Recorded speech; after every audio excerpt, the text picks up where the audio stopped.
Mesdames et messieurs, bonsoir. Bienvenue dans le 20h de ce samedi 30 décembre. Voici les titres. L'hôpital militaire d'Abidjan sera rénové. L'annonce a été faite par le ministre d'État, ministre de la Défense, Ahmed Bakayoko. Il était en visite ce samedi dans les locaux de l'établissement pour s'imprégner des conditions de travail du personnel. Les lauréats de la 19e édition de la Nuit de la Communication Ebony 2017 sont connus depuis hier. Konepaga Soro de RTI2 a été sacré Super Ebony. La RTI a glané plusieurs prix à cette soirée consacrant les meilleurs journalistes de l'année en Côte d'Ivoire. L'année 2017 s'achève dans moins de 48 heures. Les populations s'activent pour accueillir la nouvelle année 2018. Du côté des services d'urgence, on s'attelle également. Des dispositions sont prises pour une meilleure organisation afin de répondre aux attentes et sollicitations.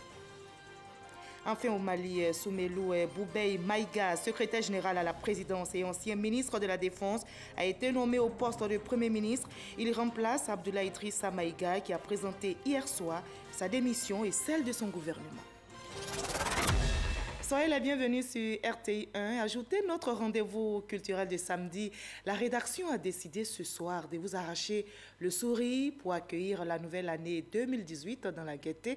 Nous parlerons donc de l'humour, de son histoire, de sa fonction et surtout de son avenir en Côte d'Ivoire. Pour en débattre, nous avons invité l'artiste humoriste ivoirien Jacques-Sylvain Ba, plus connu sous le nom de Le Magnifique. Bienvenue, Le Magnifique, sur notre plateau. Merci, bonsoir. Alors, on va continuer ce Non, parce que, oui, une journée sans sourire, c'est une journée gâchée. Donc, justement, il faut sourire. Votre carrière d'humoriste a été véritablement lancée après votre passage à l'émission Bonjour 2010, voilà, produite par la RTI. On va donc parler de ce métier qui vous passionne, l'humour. Tout à fait. Et d'ici là même, ça va à Bonjour comme ça, tout de suite là. Mes camarades ont déjà commencé là-bas. Vous allez donc faire ce plateau et les rejoindre. Tout de suite même, sorcier du pain en brousse. La page culture, c'est dans une trentaine de minutes. À tout à l'heure, Le Magnifique. À tout à l'heure. Je commence par ce télégramme officiel du président de la République, Alassane Ouattara, adressé à son Excellence Monsieur George Weah, président élu de la République du Libéria. Monsieur le Président et chef frère, votre brillante élection à la magistrature suprême de la République sœur du Libéria m'offre l'agréable occasion de vous adresser au nom du peuple et du gouvernement ivoirien ainsi qu'à mon nom propre, mes très vives et chaleureuses félicitations. En cette circonstance exceptionnelle, il me plaît de former des vœux choisis de santé et de bonheur pour votre Excellence, ainsi que ceux de paix et de prospérité toujours croissantes pour le valeureux peuple frère du Libéria. Je vois dans le choix porté sur votre personne la manifestation éclatante de la confiance placée en vous par vos concitoyens et la reconnaissance de vos nombreuses qualités humaines nécessaires à votre succès dans les hautes responsabilités que le peuple libérien vient de vous confier. Je voudrais former le vœu ardent que ce succès soit le plus accompli possible et vous assurer de ma totale disponibilité à poursuivre de concert avec votre Excellence le raffermissement et la diversification des liens étroits de fraternité, de coopération fructueuse et confiante qui unissent fort heureusement nos pays et nos deux peuples. Très haute et fraternelle considération signée Alassane Ouattara, président de la République de Côte d'Ivoire. Et justement, le premier discours du nouveau président libérien prononcé aujourd'hui était très attendu au Libéria. George Weah a indiqué lors de son discours post-victoire qu'il voulait transformer la vie des Libériens, mettre fin à la corruption gouvernementale et que les investisseurs étrangers sont les bienvenus dans son pays. L'ex-footballeur international a par ailleurs remercié son rival Joseph Boakai, la présidente sortante Hélène Johnson-Sirleaf, ainsi que le politicien et ex-chef militaire Prince Johnson. Retour en Côte d'Ivoire pour parler de l'hôpital militaire d'Abidjan qui sera rénové. C'est le cadeau de fin d'année annoncé par le ministère d'État, ministère de la Défense, au personnel de l'établissement sanitaire militaire. Le ministre d'État, Ahmed Bakayoko, était justement en visite dans les locaux ce samedi. Une visite de prise de contact pour s'imprégner des conditions de travail des agents. Le reportage d'Abou Sanogo.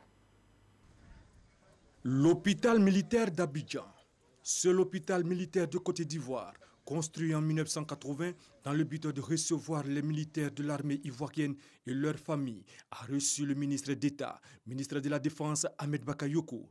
Une visite symbolique à caractère social qui a permis au ministre d'État Ahmed Bakayoko de toucher du doigt le quotidien des personnels du service de santé des armées, lesquels personnels voient en cette visite un véritable motif de soulagement. C'est la toute première fois qu'un ministre de la Défense effectue une visite à caractère social ici à l'hôpital militaire d'Abidjan. Votre venue démontre l'urgence de faire migrer l'hôpital militaire dans ses nouveaux locaux en attente de finition et d'équipement. Une visite guidée des différents services a permis au ministre d'État Ahmed Bakayoko de savoir que cet hôpital ne répond plus aux normes. Les locaux sont vétustes, inadaptés, le matériel médical est obsolète, vieillissant avec des pannes pour la maintenance. Ahmed Bakayoko promet une amélioration du cadre de travail des personnels de l'hôpital militaire d'Abidjan. Aujourd'hui, le scanner ne marche pas parce qu'il faut 75 millions. Depuis bientôt quelques années, ce n'est pas normal. Donc, dès janvier 2018, nous avons sur les lignes d'urgence du ministère donné les moyens pour réparer le scanner. Vous voyez également que depuis près d'un an, il n'y a pas d'opération des yeux parce que le microscope ophtalmologique ne marche pas. Nous allons donner les moyens pour cela. La stratégie du président et du gouvernement en matière de santé des armées est essentielle. Nous avons un programme important avec un financement qui est déjà bouclé avec l'Inde de près de 45 milliards de francs CFA pour construire 3 hôpitaux à Korogo, à Daloa et à Boaké et rénover l'hôpital militaire d'Abidjan. Nous devons faire en sorte que les hôpitaux militaires en Côte d'Ivoire soient d'un bon niveau et je vous promets qu'en 2018, nous allons avancer concrètement sur ces dossiers-là. L'hôpital militaire d'Abidjan abrite toutes les spécialités médico-chirurgicales, emploie 400 personnes et reçoit environ 75 000 patients par an. On change de locaux à présent. Je vous conduis à la 19e édition de la Nuit de la communication consacrant le meilleur journaliste ivoirien de l'année. Le Super Prix Ebony 2017 a été remporté par Kone Pargasoro de RTI2. Il a également raflé les prix sectoriels du meilleur journaliste de la télévision et du meilleur reportage. La RTI, vous allez le voir, a glané plusieurs lauriers à cette soirée, comme nous l'explique Issa Tchonayeo. Le Super Ebony 2017 est Kone Pargasoro. Oui, c'est lui le meilleur journaliste de Côte d'Ivoire. C'est le verdict du jury du prix Ebony 2017, présidé par Eugène Djekakou. Kone Pargasoro, journaliste à RTI2, a convaincu les membres du jury par la qualité de son travail et la pertinence de ses sujets. Mais avant cette proclamation, Kone Pargasoro a pris le soin de remporter les prix du meilleur Ebony de télévision et du meilleur reportage. Avec ce super Ebony, il succède ainsi à Bénédicte Bolou de Radio Yopougon, Ebony 2016. Le journalisme est un travail très très difficile, c'est vrai, c'est difficile, mais quand on veut, on peut. Alors j'ai travaillé jour et nuit et j'ai, n'est-ce pas, proposé des reportages surtout informels. Et ce sont ces reportages-là qui payent. Carlos Kwandé de Radio Yopougon a remporté les prix du meilleur dossier ou enquête et Ebony Radio. Et Élisée Yao de Soir Info, les prix de la meilleure interview et l'Ebony presse écrite. Au niveau des prix sectoriels, la radiodiffusion télévision ivoirienne RTI s'est également fortement illustrée. Le prix du meilleur journaliste culturel est revenu à Michel Digré, celui de la promotion des droits de l'homme à Delphine Blas, quand Marie-Laure Ngoran s'octroyait le prix du meilleur présentateur du journal télévisé. Cathy Touré de RTI Sport a quant à elle remporté le prix du meilleur journaliste sportif. Prix instauré cette année par le ministère des Sports et Loisirs. Au total, 14 prix ont été décernés au cours de cette 19e nuit de la communication organisée par l'Union nationale des journalistes de Côte d'Ivoire, UNJCI. Le ministre de la Communication, de l'économie numérique et de la Poste a, au nom du parrain Amadou Gon Coulibaly, exhorté les journalistes à plus d'engagement et de professionnalisme. Le Premier ministre salue les changements opérés dans certaines rédactions en faveur de lignes éditoriales plus responsables et plus crédibles dans le traitement de l'information. Il souhaite nous voir bannir les comportements qui ne relèvent pas de la déontologie de notre métier, les comportements qui ne relèvent pas de l'art du journalisme.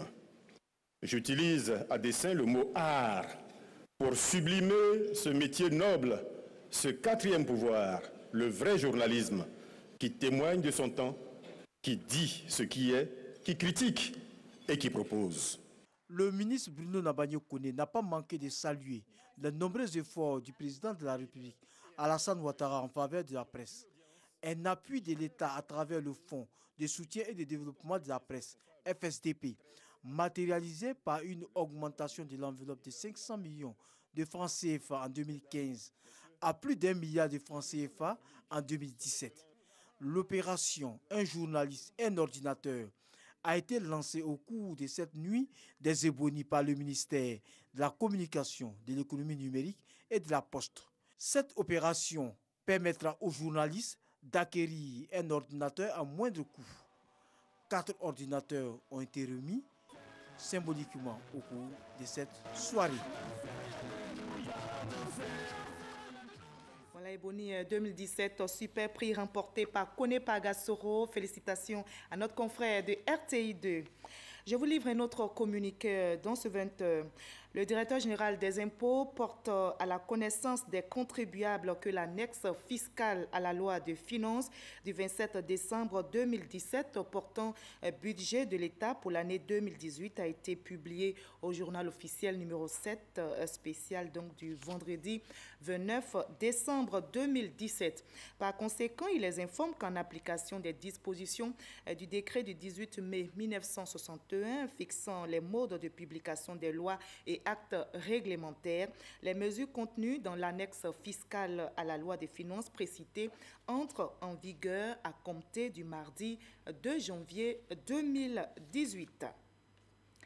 Ce que vous allez voir maintenant, vous allez le voir, ce sont les élèves précisément du collège Blaise Pascal d'Abidjan, regroupés en association. Ils ont décidé d'aider les enfants démunis. Leur association, dénommée Cœur d'Art, vient de lancer une collecte de fonds pour soutenir les enfants et leur donner du sourire. Olivier Iriebi, Herman Divi.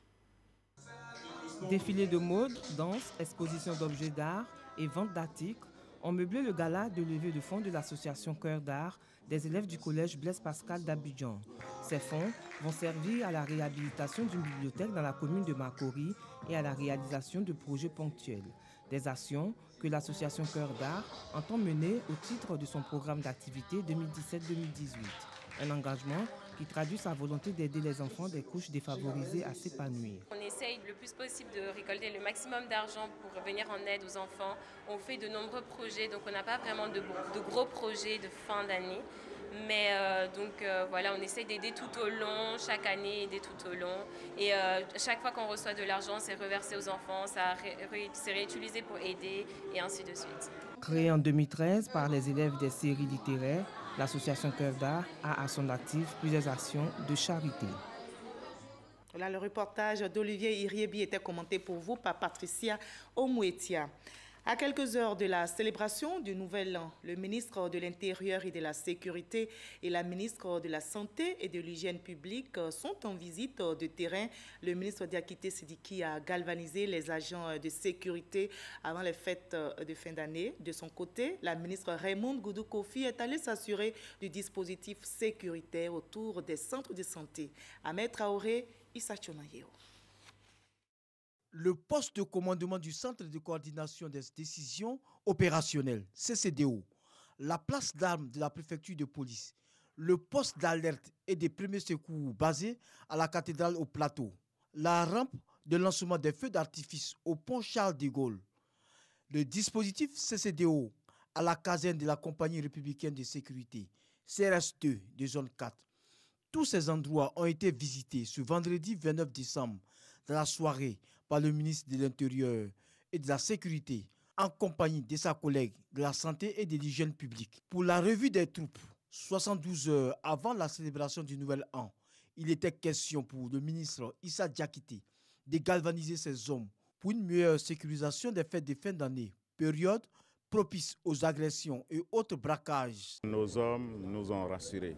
Ils sont déterminés à faire en sorte que les Ivoiriens vivent des fêtes de fin d'année paisibles et, n'est-ce pas, retrouvent l'année 2018 dans les meilleures conditions possibles. La ministre Raymond Goudou Kofi a pour sa part plaidé pour le renforcement des dispositifs sécuritaires autour des centres de santé en cette période de fête afin d'assurer la quiétude aux malades et aux personnes qui les accompagnent. Nous avons 11 postes d'urgence, n'est-ce pas, qui sont implantés dans tout Abidjan. Cela va permettre, en tout cas d'abord, dans notre milieu à nous, et tout ce qui a été déployé déjà depuis les fêtes de Noël, en termes de sécurité et en termes de prise en charge, n'est-ce pas, au niveau de la santé. Je pense que tout cela doit pouvoir vraiment rassurer les populations. Pour la Saint-Sylvestre, ce sont 8248 agents qui seront sur le terrain pour la sécurisation de la ville d'Abidjan. Et en ces périodes festives, on note souvent des difficultés d'accès aux services, manque de connexion, échec des appels, autant de problèmes que vous avez certainement rencontrés lors des précédentes fêtes de fin d'année, de nombreuses pannes qui vous empêchent d'accéder à un service de qualité. Eh bien, la situation est en voie d'être réglée. L'assurance est donnée par le régulateur des télécommunications de Côte d'Ivoire. Il s'est penché sur la question. Patricia Oumouitia. En fin d'année, là, pour avoir nos correspondants, en tout cas, c'est très compliqué. Donc, si les gens peuvent voir ce côté-là, c'est très bon. C'est pendant cette période qu'on a envie d'appeler nos proches pour savoir comment ils vont, puis les souhaiter les meilleurs vœux. Et puis, pendant cette période-là, c'est difficile, donc ça devient compliqué. Il faut dire que ce n'est pas facile en période de fin d'année. C'est difficile de joindre un correspondant à niveau de tous les réseaux. Parce que nous payons cher pour communiquer et nous n'avons pas la prestation qu'il faut. Le constat est clair. Quel que soit notre opérateur mobile, on n'échappe pas aux pannes de réseau, surtout en période de fête. Le problème vient peut-être de notre opérateur mobile et a le don de nous énerver, surtout pendant la période de vœux. Il n'est pas prévu que pendant les périodes de grande masse, de grandes fêtes, qu'il y ait des encombrements. Quand un appel ne passe pas, c'est de la perte. C'est vrai, le constat est vrai, mais je pense qu'ils ont pris des dispositions pour que cela n'arrive pas. Avec plus de 20 millions d'habitants, la Côte d'Ivoire compte 3 opérateurs de téléphonie mobile qui totalisent plus de 18 millions d'abonnés. La population augmentant, et les différents réseaux doivent s'adapter, investir un peu plus pour satisfaire la clientèle. Actuellement, je crois que nous sommes environ 24 millions d'habitants, mais dans la logique, c'est un peu plus. Donc, ils sont saturés. L'État, par le contrôle et la sanction envers les opérateurs mobiles, assure une mission régulière prévue par la loi qui vise à protéger les consommateurs. Il y a un réinvestissement qui est fait. Celui qui veut gagner plus d'argent se dit, mais chaque année, il va y avoir des encombrements possibles. Donc, il faut que j'investisse, il faut que j'upgrade mon réseau, que je fasse de sorte que, même s'il y a du monde, que je puisse permettre à mes consommateurs de consommer. Selon les statistiques du régulateur, au deuxième trimestre 2017, les 3 opérateurs mobiles qui se partagent le marché ivoirien ont réalisé un chiffre d'affaires d'environ 200 milliards de francs CFA.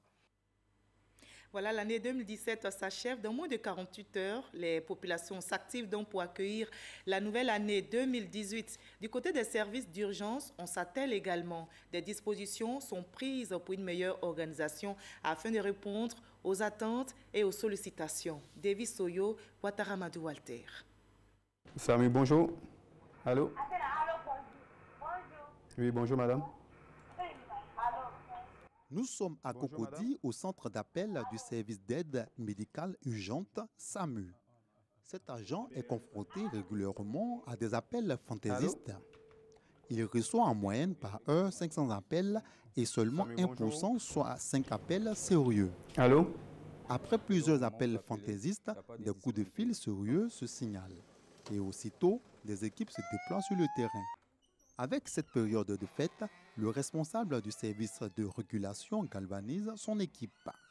À l'équipe de garde, vous savez qu'on est en fin d'année et qu'on va être sollicité. Il va falloir garder la vigilance, garder le calme, la courtoisie pour pouvoir répondre comme vous le faites tous les jours et trier les appels afin de porter secours le plus rapidement possible à ceux qui en ont besoin. Des stratégies sont aussi élaborées pour se rapprocher des populations et être plus efficaces face aux sinistres. Nous avons prévu 11 postes médicaux avancés qui vont nous permettre d'être en contact avec la population. En dehors des postes médicaux avancés d'Abidjan, de ces 11 postes, il faut savoir que le SAMU reste en alerte à Yamoussoukro pour tout ce qui est accident de la circulation et autres besoins de santé en médecine d'urgence. Autre décor, même message. Au groupement des sapeurs-pompiers militaires, GSPM, le commandant Serge Vital Oulaï mobilise ses troupes. Il va falloir que vous accentuez la vigilance, que vous décrochez le téléphone au maximum et puis pouvoir être prompt pour engager les secours. 106 interventions enregistrées du 24 au 25 décembre de cette année par le groupement des sapeurs-pompiers militaires. Pour la fête de Saint-Sylvestre, le GSPM met en place des dispositions pour assurer la couverture incendie et médicale de tous les sites de manifestation. Ces postes d'alerte de premier secours visent à assurer la sécurité des populations et surtout, nous savons qu'il y aura des feux d'artifice dans le district d'Abidjan et ça va permettre de pouvoir faire face aux éventuels incidents. Pour faciliter leurs interventions sur le terrain, le chef du bureau des opérations du groupement des sapeurs-pompiers militaires exhorte les populations à plus de civisme. Après le GSPM, cap est mis sur les services d'urgence. Ici, aux urgences de Cocody, des mécanismes de régulation sont également mis en place pour accueillir d'éventuels malades. Au niveau des urgences de chute Cocody, essentiellement l'unité de chirurgie et l'unité médicale, on a au total 7 médecins qui seront présents pour vraiment prendre en charge pendant ces fêtes-là tous les blessés et éventuellement tous ceux qui vont solliciter les urgences de chute Cocody. Pendant cette période de fête, le service d'urgence du centre hospitalier universitaire de Cocody note 80 patients par jour, un chiffre au-dessus de la tendance habituelle. Un service débordé à l'image du hall aménagé pour assurer la prise en charge médicale des patients. Pour rappel, les services d'urgence, entre autres, le CCDO numéro d'urgence 100 ou 111, le GSPM 180, le SAMU 185 et la Croix-Rouge font partie d'une plateforme située à la préfecture de région pour assurer la protection et la sécurité des populations. La police nationale s'organise aussi pour ces fêtes de fin d'année. Elle vient de décliner un plan pour la sécurisation des populations qui se rendront dans la commune du Plateau pour assister au spectacle des feux d'artifice de la Saint-Sylvestre, édition 2017. La commune du Plateau sera fermée à la circulation à partir de 20h demain, dimanche 31 décembre, et les entrées seront filtrées, comme nous l'explique dans les détails Abou Sanogo. Le plan de circulation du Plateau pour le réveillon de la Saint-Sylvestre dévoilé. Dès 20h le dimanche 31 décembre, il sera procédé par la police nationale à l'isolement de l'intérieur du Plateau par la mise en place de 14 checkpoints de déviation et de palpation afin de filtrer les entrées et éviter les stationnements anarchiques dans les ruelles du Plateau. Le boulevard de Gaulle restera ouvert à la circulation jusqu'à l'heure de fermeture indiquée pour le pont de Gaulle, prévu pour 22h. Entre 20h et 22h, les usagers en provenance de la zone nord pour la zone sud et vice-versa pourront circuler librement sur les grandes artères en évitant l'intérieur du Plateau. Mais dès 22h, le pont de Gaulle et le boulevard de Gaulle seront fermés afin d'éviter tout accident et incident dû au feu d'artifice. Les usagers en provenance d'Adjamé seront invités au niveau de l'Indénié à emprunter la corniche pour le pont Henri Konan Bédié ou à emprunter l'itinéraire Indénié Boulevard Cercle du Rail et descendre sur le boulevard de la Paix pour rejoindre le pont Félix Houphouët-Boigny qui restera ouvert à la circulation automobile durant toute la soirée et sera fermé juste 10 minutes avant les lancers et ouvert aussitôt après, de sorte à ne prendre aucun risque. Les usagers en provenance de Cocody devront emprunter le pont Henri Konan Bédié pour rejoindre la zone au sud ou emprunter le même itinéraire que ceux d'Adjamé pour leur déplacement. Les populations sont invitées instamment à respecter cela parce que cela rentre dans le cadre de la sécurisation des fêtes de fin d'année. Des dispositions seront prises en amont. Au niveau du district d'Abidjan, nous aurons 7773 agents, tous corps confondus. Hormis les secours, à cet effectif, il faut ajouter près de 900 renforts de l'École nationale de police pour appuyer ces agents. L'ensemble des ponts sera interdit à la circulation piétonne dès 20h, et ce jusqu'à la fin des lancers. Et le trafic sur le pont Henri Konan Bédié ne sera aucunement perturbé par les lancers. À ce niveau, la circulation sera ouverte pour tout usager. Et l'intérieur n'est pas oublié. Fin d'année heureuse donc pour les populations de la région de Gbeke. Remise des centres de santé, de matériel médical et d'une usine de transformation du manioc. Des actions perçues comme une réponse aux difficultés d'accès aux soins et à la lutte contre la pauvreté. Des investissements du Conseil régional de Gbeke qui se chiffrent à plus de 500 millions de francs CFA. Kader Sogodogo. Conseil régional de Gbeke. La directrice régionale de la santé et de l'hygiène publique reçoit du matériel médical pour les différentes structures sanitaires de la région. Un investissement de plus de 300 millions de francs CFA du Conseil régional. 2 heures après cette remise, changement de décor. L'objectif reste le même. Une meilleure prise en charge sanitaire des populations. À cet effet, le village de Agbanyansou, dans la sous-préfecture de Bouaké, inaugure son centre de santé avec logement pour le personnel. Le tout premier de ce village. Une action du Conseil régional saluée. C'est un rêve longtemps caressé qui se réalise aujourd'hui. Et nous disons merci au Conseil régional et à travers le Conseil, merci au Président de la République qui a mis en place ce Conseil qui aujourd'hui font le bonheur de nos populations. Avec la santé, la lutte contre la pauvreté est une des priorités du Conseil régional de Gbeke. Djebounoua, dans le village de Adjekro, dans le cadre du projet Cassio, qui fait de la culture, de la transformation et de la vente du manioc une solution contre la pauvreté, une usine de transformation de manioc est inaugurée. Derrière moi, le bâtiment qui est là abrite déjà des machines qui doivent transformer au plus de 50 tonnes de tubercules par jour. Et je pense que c'est là qui doit employer plus de 55 jeunes comme emploi direct. En cette fin d'année, le montant total de ces actions dépasse le demi-milliard de francs CFA. Cela ne sera jamais assez pour garantir le bien-être des populations de Gbeke. À nous de faire en sorte d'avoir des ressources complémentaires par les taxes régionales, entre autres, qu'on doit aller développer pour être toujours prêt à répondre à nos populations. Au cours de sa 4e session, le président du Conseil régional a annoncé la mise en service dès le premier trimestre 2018 de 3 unités de soins mobiles, toujours dans l'objectif de rapprocher la population de la région de Gbeke des structures sanitaires. Et le jour de l'an est célébré avec faste en milieu urbain, mais qu'en est-il du milieu rural? La fête de l'an suscite-t-elle autant d'engouement dans les villages? Si vous voulez, comment les populations préparent-elles cette fête? Notre équipe de reportage conduite par Léon Prou a visité quelques villages de Toumoudi pour s'enquérir de l'ambiance des préparatifs du Nouvel An. À Sakra, à 30 km au sud de Toumoudi, dans son train-train quotidien d'activités agricoles, commerciales et ménagères, chez des couturiers, coiffeurs ou tresseuses installés pour la circonstance, on prépare cependant le jour de l'an. Certains pour se faire de nouveaux habits, d'autres pour une nouvelle coupe de cheveux. Mais ce n'est pas la grande affluence. La fête arrivée, je dois me rendre belle, pour pouvoir bien fêter. Comme c'est au village aussi, bon. On attend les clients aussi. Ils ne sont pas encore arrivés, mais c'est qu'ils vont venir. L'année passée, le 25 jusqu'au 31, j'étais dessus.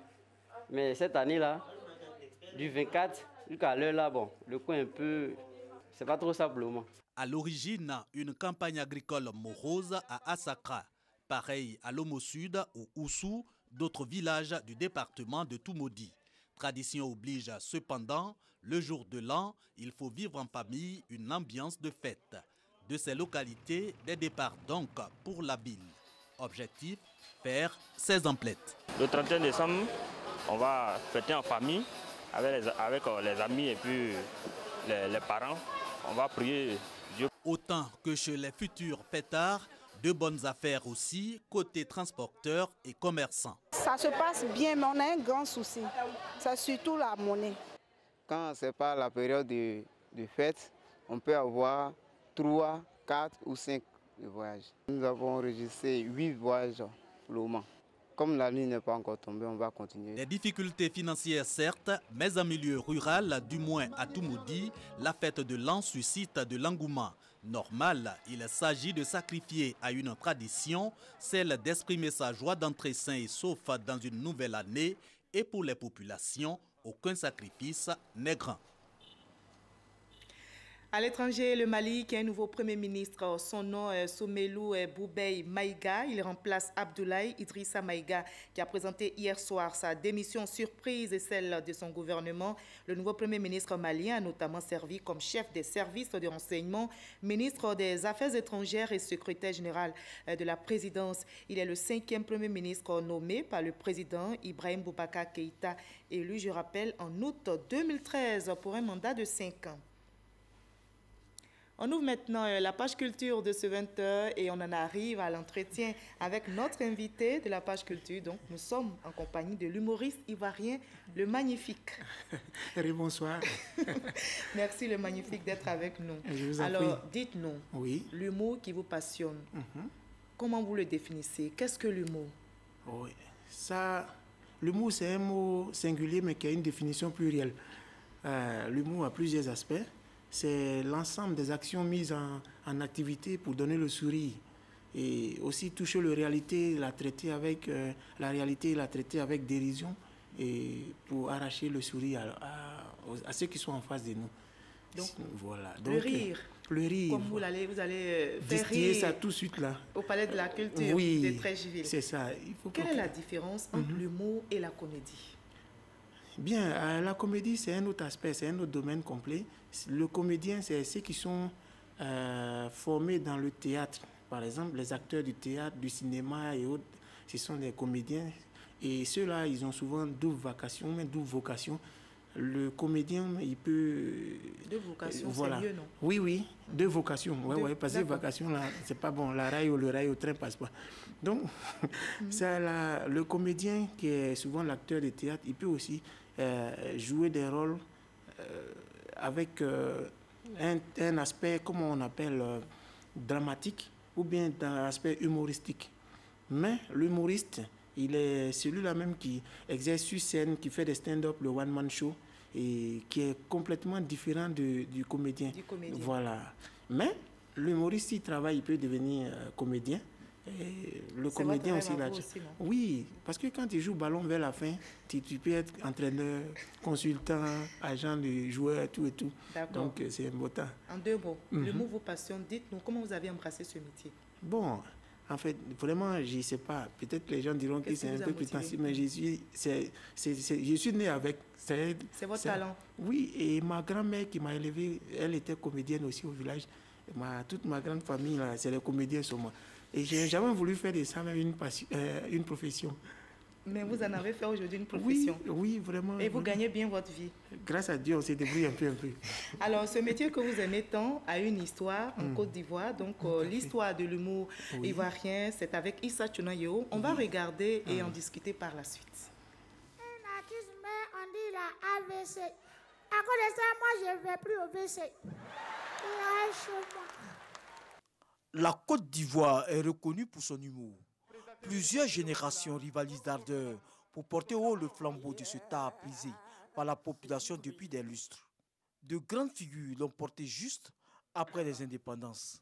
Léonard Grégoire est l'un des précurseurs. Dans son émission satirique Comment ça va, diffusée tous les samedis jusqu'au début des années 1990, juste après le journal télévisé, le comédien bat bientôt. Victor Cousin, Akissi Delta, Jojo Essi, Akoé et bien d'autres arrivaient à arracher le sourire aux populations. Dans un autre registre, Toto et Dago, au début des années 1980, ont su tirer leur épingle du jeu. Celui qui va crever l'écran et se distinguer par sa singularité, c'est bien Bamba Bakari, comédien à ses temps perdus, puisqu'il était cadre à la défunte compagnie Air Afrique. Dans des émissions télévisées, il apporte la bonne humeur dans les foyers. C'est pratiquement lui le père fondateur du One Man Show en Côte d'Ivoire.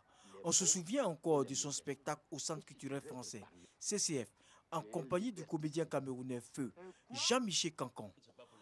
À côté de lui, d'autres artistes tiraient leur épingle du jeu également. Camara H, La Paix, Wente Pierre et Vieux Foulard. Passé cette génération, une autre prend la relève. Tout aussi talentueuse, de grands noms sont connus. Go Michel, Michel Boiri, Bidefer, Omega David, Zoumana, Adama Daïko, Adrienne Coutouan, Clé, Agoule ou Akoto Premier, pour ne citer que ceux-là, font la fierté de cet art. Ils entretiennent la flamme de l'humour jusqu'à transmettre le virus à de nombreux jeunes. Le magnifique Joël, Ankadeka, Agalawal, Abbas et bien d'autres se font plaisir et égayent la population. L'humour en Côte d'Ivoire, c'est aussi la contribution des médias. L'émission à l'Ocodrome, animée à l'époque par Touré Aboubakar, dit Tonton Bouba sur Fréquence 2, a contribué considérablement à faire la promotion de l'humour sur les antennes de radio. Aujourd'hui, Place publique animée par Guy Michel, ayant pris le relais sur Fréquence 2 est une lucarne qui permet aux comédiens de croquer l'actualité avec humour. L'hebdomadaire satirique Biche n'en demeure pas moins l'un des grands contributeurs à l'apaisement du climat social en croquant l'actualité avec délectation et humour. La radiodiffusion télévision ivoirienne, RTI, avec son émission Faut pas fâcher et son concept Bonjour, aujourd'hui à la 11e édition, entretient la flamme de l'humour en Côte d'Ivoire. Voilà, le magnifique, l'humour a pris toute la place en Côte d'Ivoire aujourd'hui. Sincèrement, ça prouve que les Ivoiriens ou bien les Africains, le monde, on a besoin de rire, de se déstresser. On travaille trop, on souffre trop. Donc il faut s'amuser, il faut s'enjailler comme on le dit ici. Mais peut-on rire de tout? Oui. Jusqu'où les humoristes peuvent-ils aller? Non. Est-ce qu'on doit rire de tout? On doit rire de tout, on doit s'amuser de tout. Parce que tu as échoué à ton examen. Tu dois pleurer? Tu pleures, ça ne va rien changer. Mais il faut rire un bon coup. Tu t'assois, tu revois où ça n'a pas marché, puis tu t'en vas. C'est comme à l'école avant, si on te donne un surnom, que tu t'énerves, ça reste sur toi. Mais tu rigoles, tu t'amuses, ça passe. Donc on peut rire, on s'amuse, on rigole. Donc l'humoriste n'a pas de limite. Oui. Vous riez de tout, même de ce qui fait mal. Même aujourd'hui, là, dans les funérailles, où je vous parle, là, dans les funérailles, nous on a Gombo dedans. On s'en va faire rire les gens pour oublier. Parce que même s'ils vont pleurer, ils vont se jeter dans le caniveau, ils vont faire tout, ça ne va pas ressusciter le monsieur.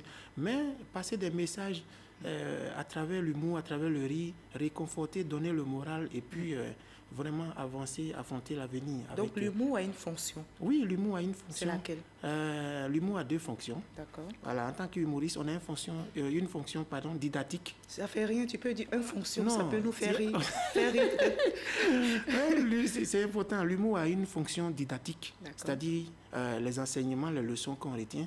Et au-delà de ça, on a l'aspect ludique, le divertissement, le rire qu'on procure. Donc, il faut que désormais, quand on va à un spectacle d'humour, en sortant, on dit on n'a rien, mais petit là, il a dit la vérité, il est vraiment intelligent. Parce qu'il y a des leçons que vous véhiculez, voilà, des messages que vous véhiculez. Il y a des messages qu'on véhicule, effectivement. C'est pourquoi les gens prennent beaucoup d'humoristes aujourd'hui pour faire des spots publicitaires, dans des campagnes de réconciliation, de solidarité et tout, voilà, pour faire passer des messages. Voilà, donc, on peut être humoriste populaire et puis ne pas être professionnel. Oui, ça c'est clair.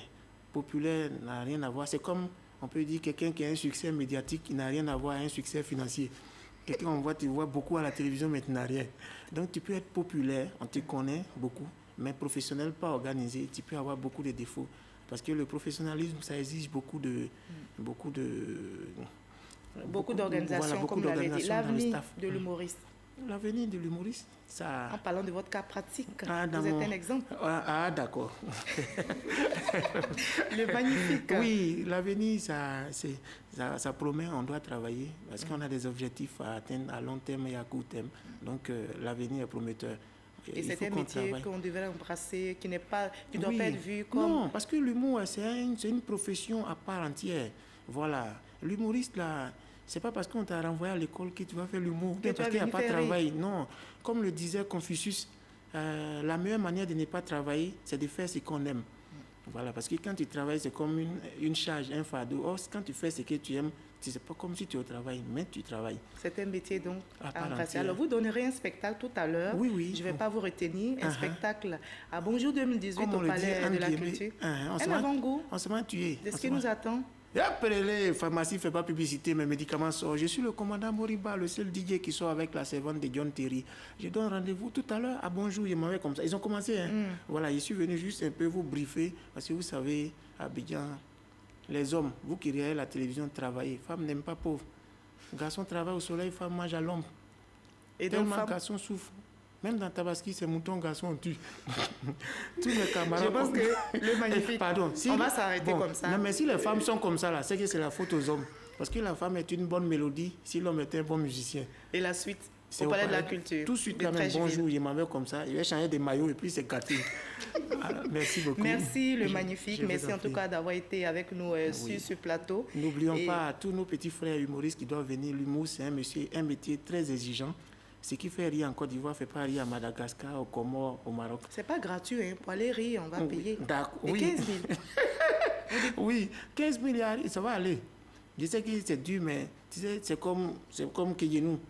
Ça brûle, mais on est déçu, on ne laisse pas. Et surtout qu'on aime, et il faut rire. Voilà. Le rire a beaucoup de fonctions. Oui, ça fait du bien pour la santé. Ça fait du bien à la santé. En tout cas, merci en tout cas, le magnifique, d'avoir été avec nous sur le plateau. Beaucoup. Et vos collègues vous attendent au Palais de la Culture. Les spectateurs qui nous regardent courront également pour aller au Palais de la Culture, suivre tous ces humoristes. Bonjour 2018, émission organisée par la RTI. Allez, vous l'avez compris, ce journal est terminé, mais ne décrochez pas. Le programme continue sur RTI 1 à 23h. Retrouvez Michel Mambo qui a supervisé ce 20h. Merci à toute l'équipe de réalisation et à l'équipe technique. À bientôt, 20h.